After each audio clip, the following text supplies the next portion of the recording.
Welcome. This is Joshua Benoist in Autodesk Product Support. This is video 4 of a series we're doing on the process, the workflow to, once you receive an architect's file, how to get that integrated into your MEP project. So, in the previous videos, we finished doing all that we needed to do with the architect's file prior to starting our MEP project. Now we just need to start our MEP project. So I'm going to come up here.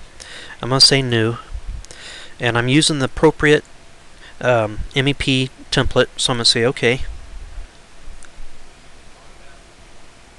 I'll pause the video. Okay, so it's finished loading, and there's some steps we need to do.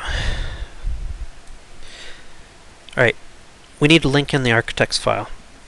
Something to note, the default out-of-the-box template comes with floor plans and ceiling plans, first floor, second floor. These elevations for these views, these views have view ranges. They're not going to match the architect's. So let's link in that file. Click on the Manage Links, switch to Revit. Wrong.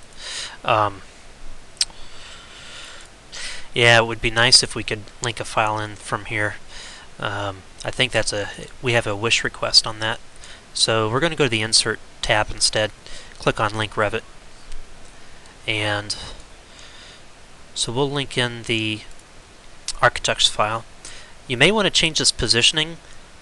It defaults to center, but as the architect adds building footprint, the center changes. So it's better to do origin to origin, or by shared coordinates if they're using shared coordinates. That's something you need to ask your architect about. So it's safe to assume origin to origin at the moment.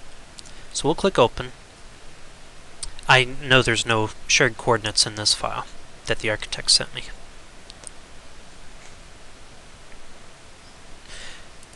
Alright, so this is what we end up with.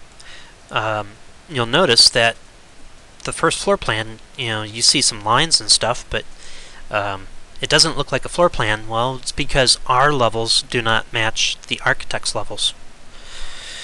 We need to discover what those levels are. So, at the moment, what we should do, though, since we can see these lines, select on them. Go up to Element Properties, click on it, and click on Edit Type. In here, we need to make this room bounding. That way we can add our spaces into the file to do load analysis and anything else we need to do. Click on Edit for Phase Mapping. Now, this says Phase from Linked File. This is kind of a window into the phases that are set up inside the architect's file. There's really no other than opening the architect's file up and looking at their phases. There's really no other way to know what phases are in their file. So if I drop this down, I can see the architect has existing and new construction.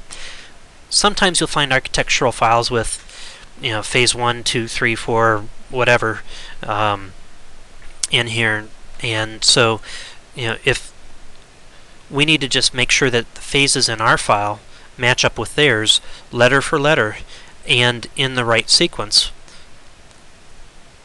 Okay, so let's OK out of here and go back to Manage, and here's our phases.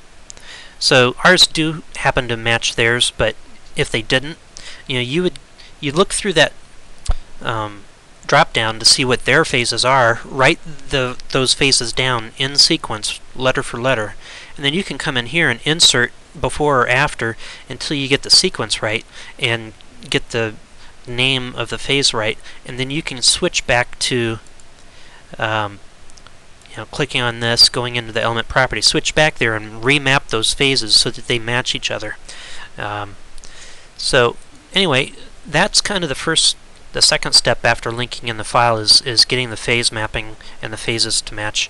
So in the next video, we'll talk more.